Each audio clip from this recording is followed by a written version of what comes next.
Я только что закончил монтаж выставки.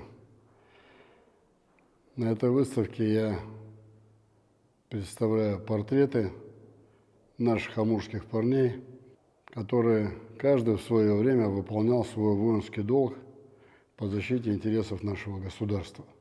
Выставка откроется завтра в 11 часов в областной Амурской библиотеке. Все, кому интересно, приходите, буду рад увидеть вас. Буду рад встретиться.